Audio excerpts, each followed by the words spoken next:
ஆதரவு இருக்கின்ற ஆண்டவன் திரைப்படத்தின் விழா இப்பொழுது ஆரம்பமாகிறது. திரைப்படத்தின் இயக்குனர் மதிப்பிற்கு மரியாதைக்குரிய அண்ணன் வெள்ளி திருக்கணன் அவர்களை மேடைக்கு அழைக்கின்றோம்.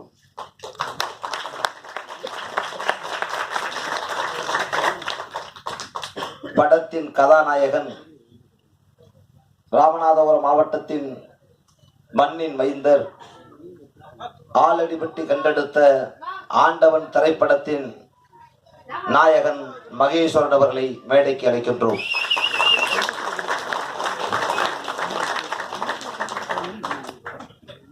திரையுலகத்தின் சக்கரவர்த்தி,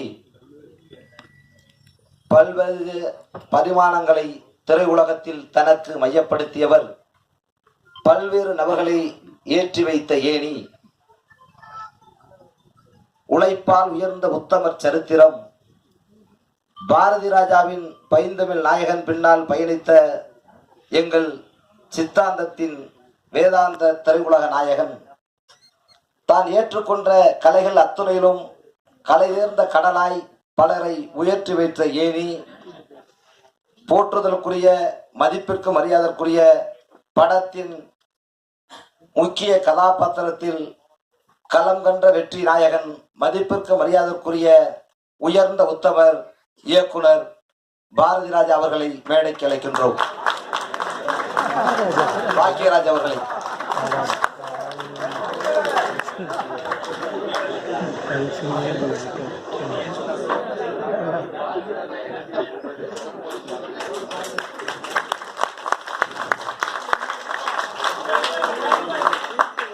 அவரை நாங்கள் பாரதி ராஜாவாக காண்கின்றோம் என்பதற்காக இப்பொழுது உங்களிடம் அவரின் குருவை குருநாதரை அழைத்து மேடைக்கு அவரை பெருமை சேர்த்திருக்கின்றோம். மதிப்பிற்கு மரியாதைக்குரிய பாக்கியராஜ் அவர்களை வாழ்த்தி வணங்குகிறேன். அடுத்தபடியாக மதிப்பிற்கு மரியாதைக்குரிய கேல்ட் தலைவர் ஜாக்குவார் தங்கம் அவர்களை மேடைக்கு அழைக்கின்றோம்.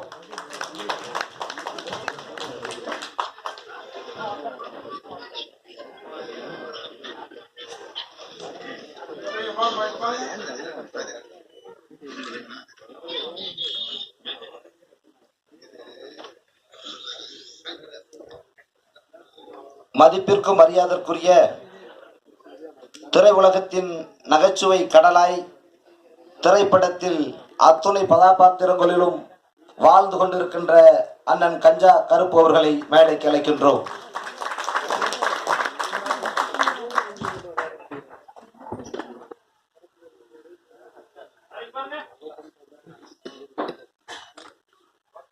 மதிப்பிற்கு மரியாதைக்குரிய நடிகர் முத்துக்காளை அவர்களை மேடைக்கு அழைக்கின்றோம்.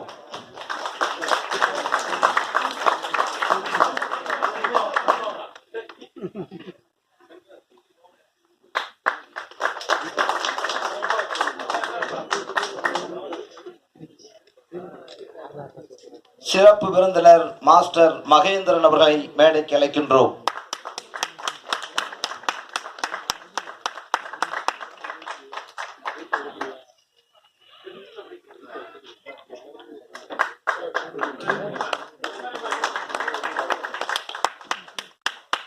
திரைப்படத்தின் கிராமங்களின் நாயகியாக படத்தின் சிறந்த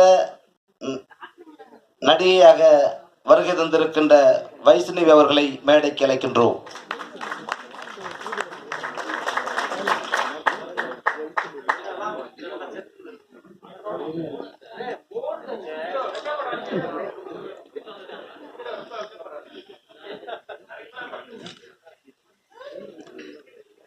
இசையமைப்பாளர் சார்லஸ் அனா அவர்களை மேடைக்கு அழைக்கின்றோம்.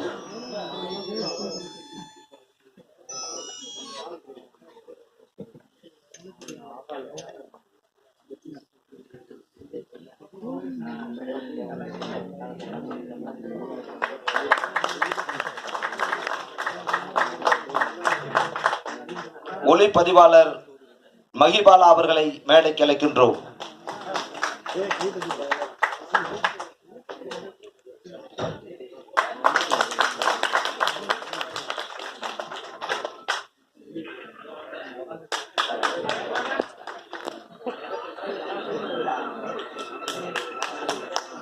சிறப்பு விருந்தினர் இயக்குனர் கேந்திர முனியசாமி அவர்களை மேடைக்கு அழைக்கின்றோம்.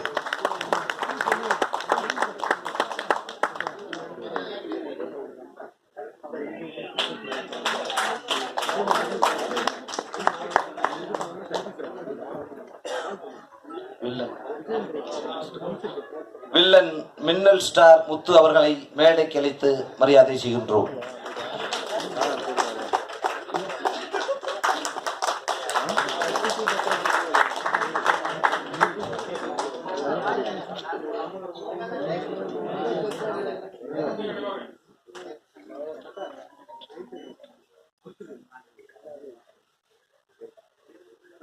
வெற்றி படத்தின் நடிகர் திலகங்களாக இத்திரைப்படத்தில் ஆளுமை மிக்க தோற்றத்தில் தங்களை வெளிப்படுத்திக் கொண்டிருக்கின்ற சான்றோர் பெருமக்கள் அனைவரும் மேடையில் அமர்ந்திருக்கின்றார்கள். அத்துணை பேருக்கும் நெஞ்சம் நிறைந்த நன்றிகளையும் வணக்கத்தையும் தெரிவித்துக் கொள்கின்றோம். அடுத்தபடியாக இந்த படத்தின் சிறந்த முறையிலே இயக்குனராக பல்வேறு பரிமாற்றத்தை ஏற்படுத்தி இந்த படத்தை சிறப்பாக வடிவமைத்திருக்கின்ற அண்ணன் வில்லி திருக்கண்ணன் அவர்கள் இப்பொழுது வரவேற்பாற்றுவார்.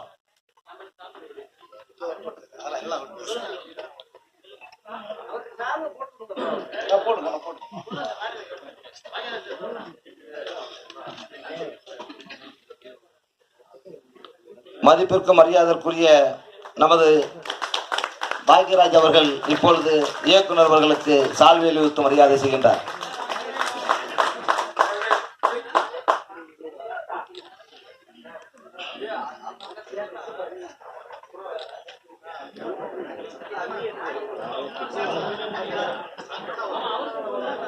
படத்தின் நாயகனுக்கு இப்பொழுது மரியாதை செய்து சிறப்பு செய்யப்படுகிறது.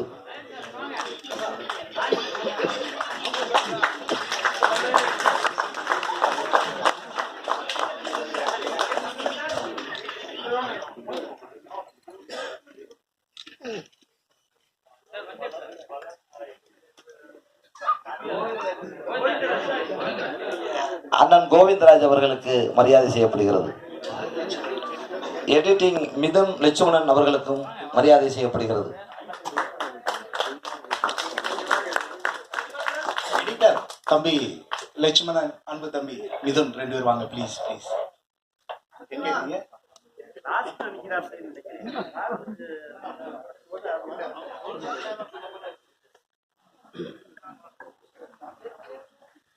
அண்ணன் இயக்குனர் அவர்கள் இப்பொழுது வரவேற்புரையாற்றுவார்கள்.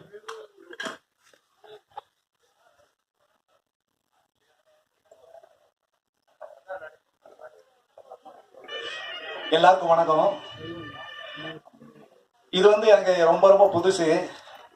நான் இந்த மாதிரி விழாவெல்லாம் அந்த ரோட்டில் இருந்தா வேடிக்கை பார்த்துட்டு போய்கிட்டு இருந்தேன். அப்படி ஒரு வாய்ப்பு கொடுத்த அத்தனை உள்ளங்களுக்கும், இங்கே மேடையில் இருக்க ஜாமான்களுக்கும், பத்திரிகை நண்பர்களுக்கும், உடன்பிறப்புகளுக்கும், அன்பு நண்பர்களுக்கும், இது இன்னைக்கு வரைக்கும் 2 கோடி பேருக்கு மேல ஷேர் பண்ணி லைக் பண்ணி இது ஆல்ரெடி இது போய்கிட்டு இருக்கு.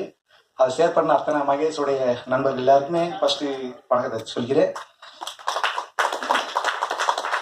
மேலும் மேலும் இப்படி ஒரு படம் எடுக்கணும் அப்படிங்கிறது எப்படி சொல்றேன்னு தெரியல. எல்லாமே புதுசா இருக்கு.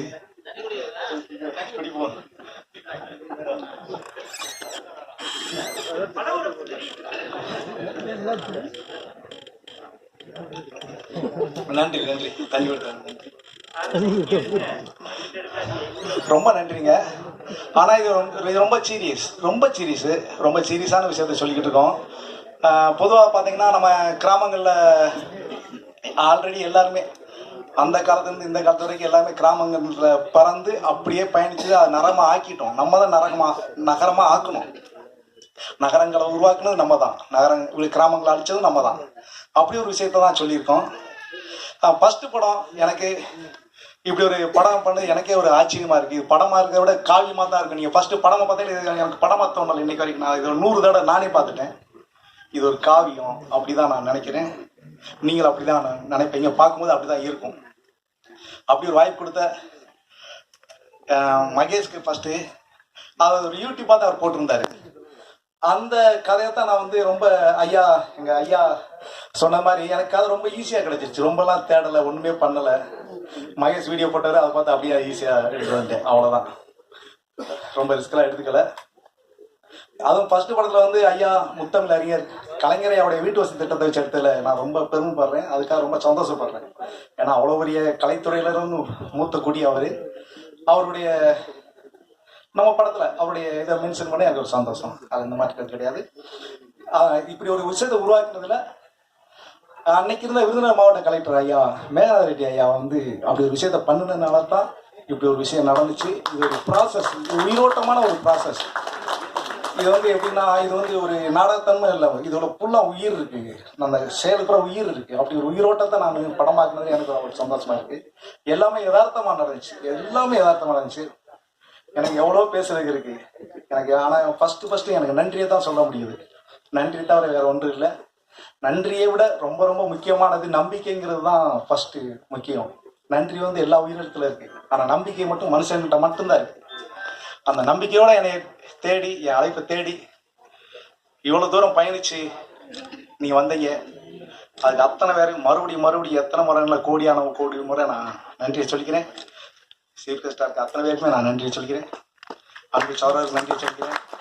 முக்கியமா பிரஸுக்கு எக்ஸ்ட்ரா தேங்க்ஸ் சொல்லிக்கிறேன். ஏன்னா நீங்க எவ்வளவு பேரை வாழ வச்சிருக்கீங்களே, ஒரே ஒரு வாய்ப்பு நீங்க எனக்கு பண்ணி கொடுங்க, இன்னும் நான் நல்லா பண்ணுவேன். இந்த மாரி சிறப்பாக படம் பண்ணுவேன். எனக்கு 1000 கதை இருக்கு என்கிட்ட. அது கதை கிடையாது, என் வாழ்க்கை தான். புதுசாலாம் நான் யோசிக்க மாட்டேன். பூரா என் வாழ்க்கையில் அவ்வளோ வலி இருக்கு. அதெல்லாம் மறுபடியும் படமாக தூக்கிட்டு வருவேன். நான் உங்க முன்னே நல்லதை பண்ணுவேன். ஏன்னா எனக்கு நல்லதை தான் பேச தெரியும், நல்லதை தான் நினைக்க தெரியும். படமே எடுத்தாலும் நான் நல்லதை தான் படம் எடுப்பேன். அதான். தேங்க்ஸ்.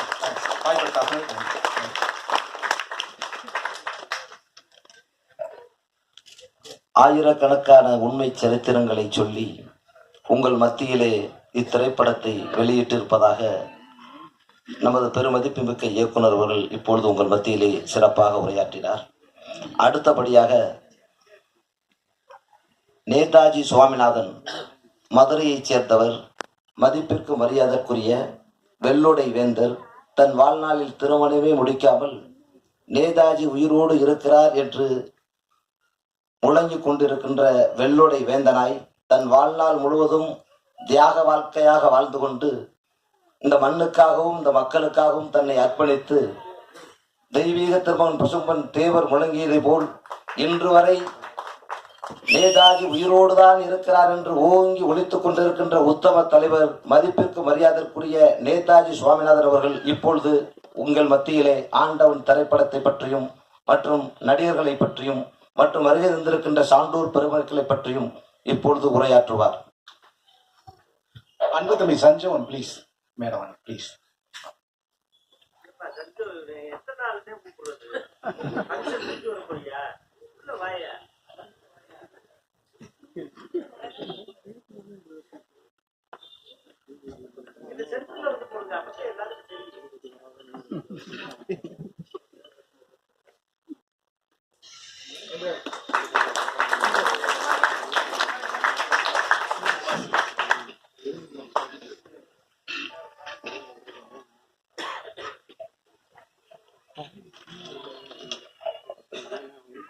ஜாஹிந்த்.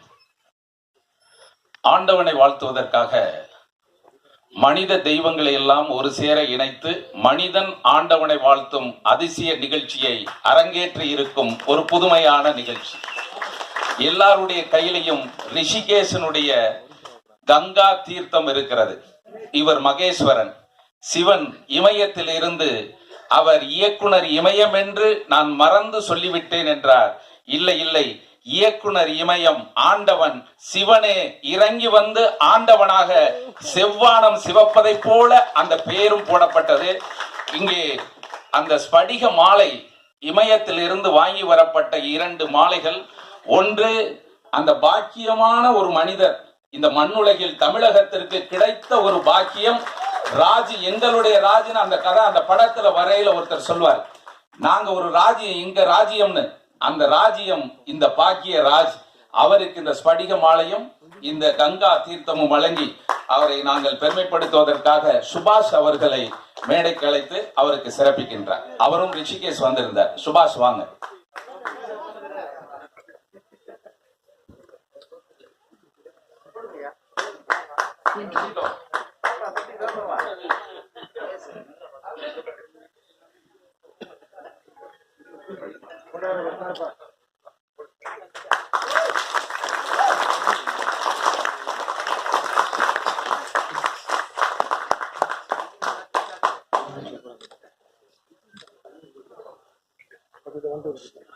தொடர்ந்து கதாநாயகனாக இருக்கிற மகேஸ்வரனுக்கும் அந்த ஸ்படிக மாலையை அணிவிப்பதற்காக வசந்த் அவர்களை அன்போடு அழைக்கின்றோம்.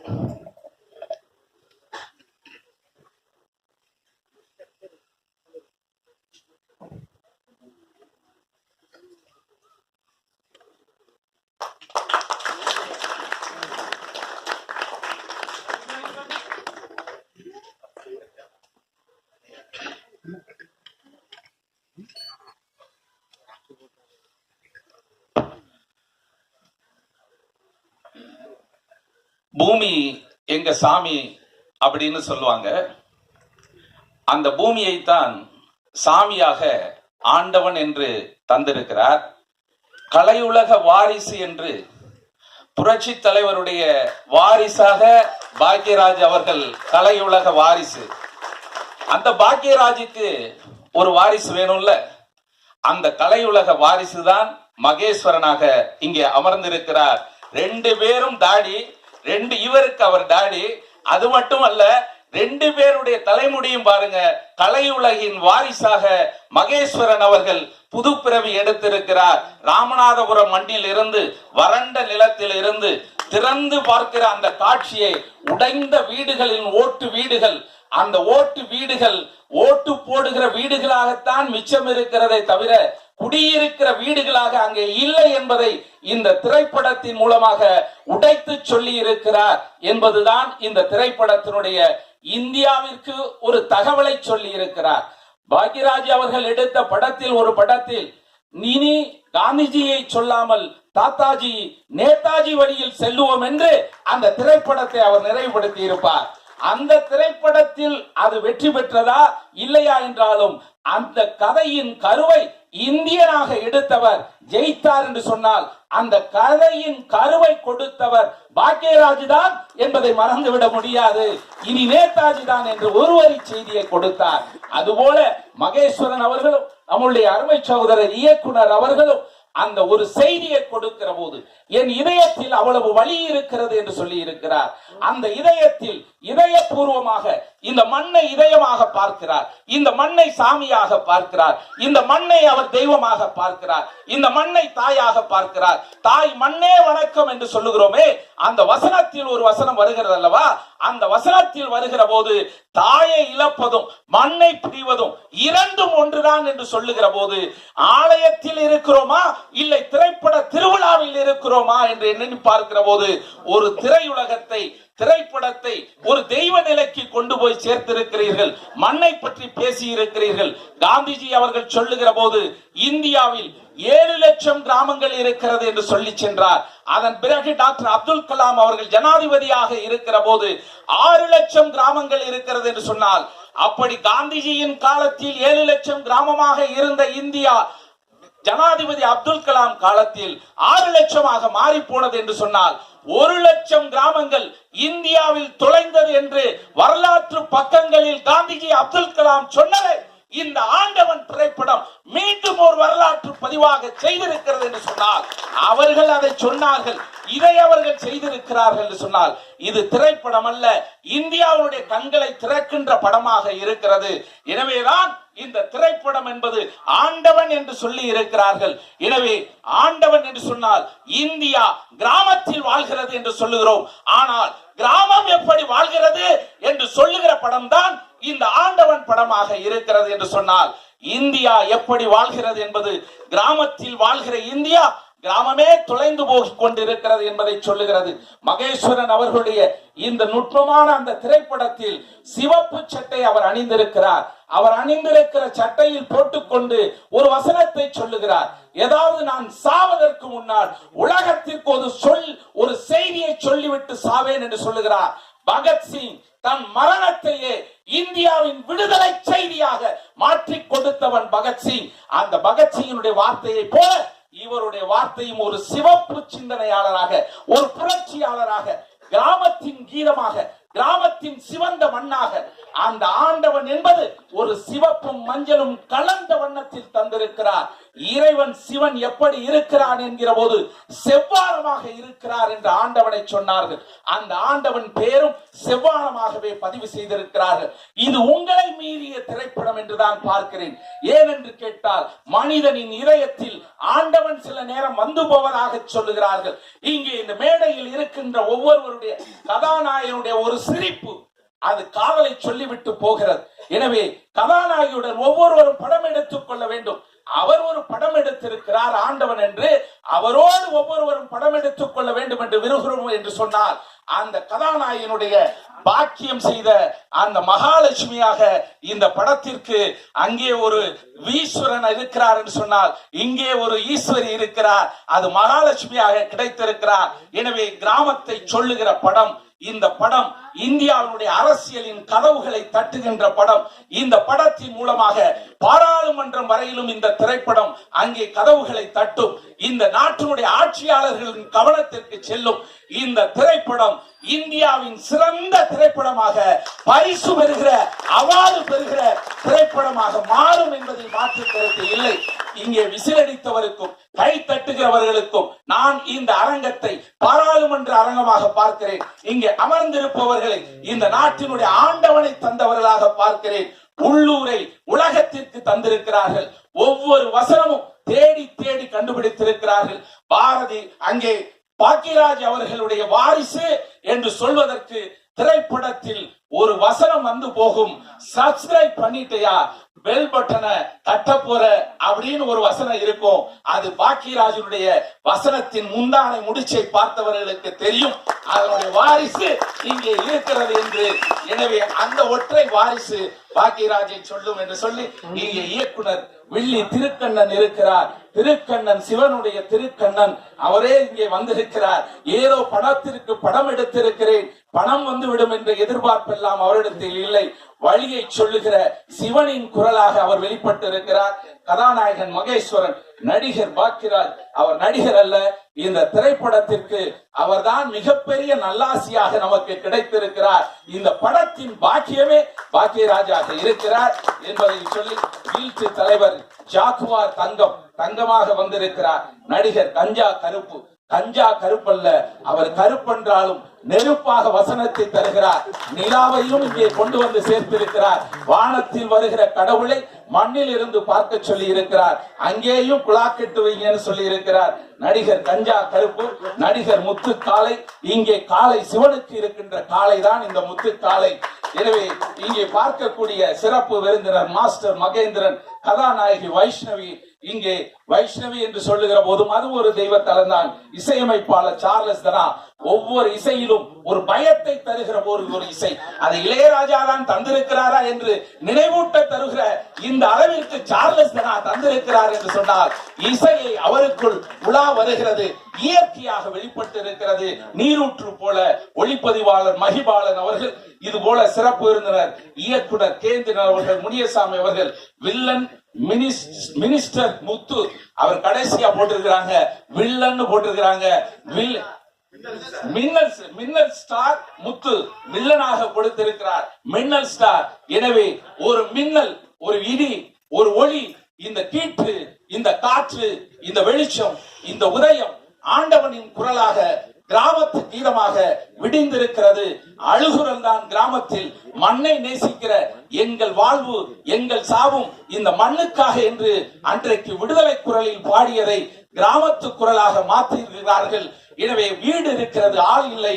இப்போது அந்த ஆட்களை எல்லாம் கிராமத்திற்கு கொண்டு போய் சேர்க்கிற படம் தான் இந்த திரைப்படம். Think locally, act locally, think globally என்று சொல்லுவார்கள். உலகத்தையும் கிராமத்தையும் இணைத்திருக்கும் படம் தான் ஆண்டவன். மனிதனையும் மண்ணையும் விண்ணையும் இணைப்பதுதான் ஆண்டவன். உங்களையும் எங்களையும் இணைப்பதுதான் ஆண்டவன் என்று சொல்லி வாய்ப்புக்கு நன்றி கூறி விடைபெறுகிறேன். ஜெய் ஹிந்த்.